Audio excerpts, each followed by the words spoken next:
अत्यंत पॉझिटिव्ह असा प्रतिसाद आहे आणि सकारात्मक पद्धतीने पूर्णपणे प्रचार कार्य हे अविरतपणे चालू आहे.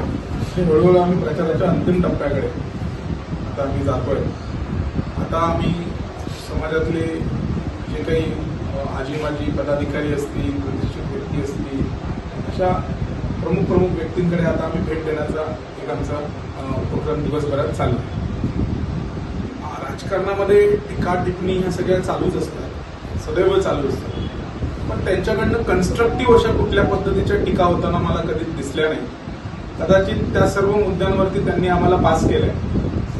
विकासाच्या कुठल्याही भूमिकेवरती त्यांनी आमच्यावरती टीका केलेली नाही. ते कन्व्हिन्स आहेत की विकास आणि पूर्णपणे जे काही सर्वांगीण कन्स्ट्रक्टिव्ह डेव्हलपमेंट केली पाहिजे त्या गोष्टीला आम्ही करू, हे विरोधक सुद्धा आता मान्य करतात.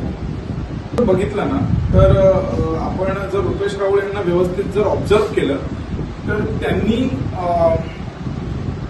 लोकांसाठी ज्या गोष्टी गरजेच्या असतात, या प्रभागाचा संपूर्ण विकास, शेती असू दे, पर्यटन असू दे, सिंचन क्षेत्राच्या रिलेटेड असू दे, कारण की हा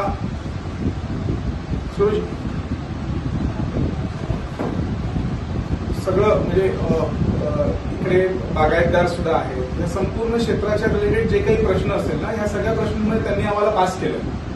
या सगळ्या विषयामध्ये विरोधक कन्व्हिन्स आहेत की महायुतीचे उमेदवार हे तगडं काम करणार आहेत आणि कन्स्ट्रक्टिव्ह काम करणार आहेत, कारण की त्याच्यावरती त्यांनी कुठलीही टीका टिप्पणी केलेली नाही. ते कन्व्हिन्स आहेत की आम्ही कामं करू शकतो. फक्त ते एक पिवळ्या कलरचा चष्मा घालून फिरतायत आणि त्या चष्म्यातून त्यांना सगळं जग पिवळं दिसतंय, म्हणून ते तसे विषय मांडत आहेत.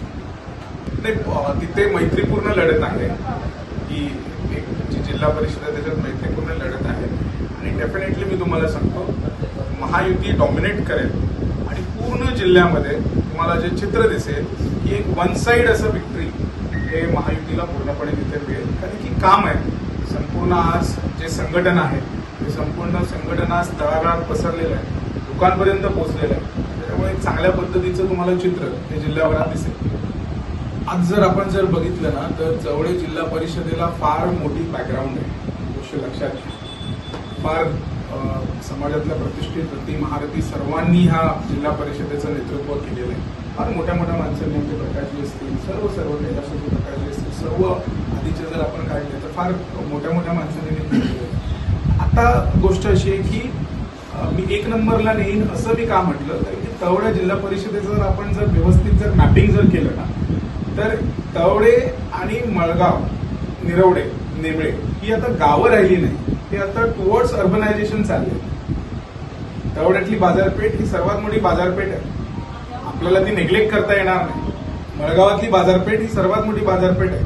आजही तवड्यातला व्यक्ती हा किंवा इकडचे बाजूचे पंचकृषीतली गावं हे तवड्यात येऊन बाजार करतात, सावंतवाडीत जात नाही, कारण की त्यांना त्याच्यापेक्षा कॉम्पिटेटिव्ह प्राइसला इथे त्यांना धान्य असू दे, काही असू दे, ते मिळतं.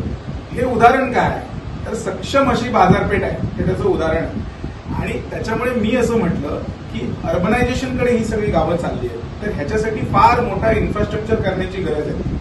आज जर तुम्ही निरवड्यात बघितलं तर रेल्वे स्टेशनला लागून पूर्णपणे एक प्लॉट्स असतात, रेसिडेन्शियल प्लॉट्स असतात, वेगवेगळ्या व्यक्ती असतात, ते सेकंड होम किंवा वेगवेगळे त्यांची गुंतवणूक ही इथे करतायत.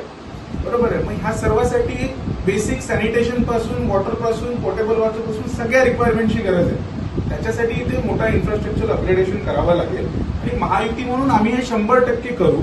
ते विजन आमच्याकडे आहे, आमच्या नेत्यांकडे आहे, त्याच्यामुळे ते 100% आम्ही करू. त्याच्यामुळे मी तुम्हाला म्हटलं की तवडे जिल्हा परिषद ही एक नंबरला असेल, मग ती धोरणात्मक कामांमध्ये आणि विकासात्मक कामांमध्ये त्यांना सर्वात मोठा निधी मिळेल आणि त्या पद्धतीने तो एक नंबरला असेल, हे माझं म्हणणं होतं.